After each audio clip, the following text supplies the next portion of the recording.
yan ang ano niya, yung may butas siya. Ito yung oil nito. Ano? Yan o. Yan yung oil o. Yan o. Yan yung dadaanan ng ano, oil passage o. No?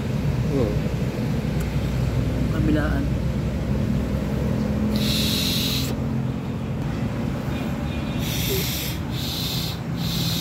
Tutoy man, wala magkuhan. Wala magbibigirl. Yung butas no, oil passage na. Yung gitna. Tapos dito, yan. Siya magbibigay ng supply doon sa ano, dito. Yan, yun ang butas na yan. So magmamatch dito sa butas na to. So, dadaan siya dito. Yan. Pag dyan niya dito, magkakaroon na siya ng compression na yan. Yan ang may return. So yan ang ano, magiging problema. Okay.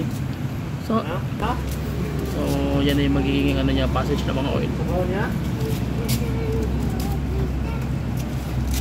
Okay. Sige. Lisa natin.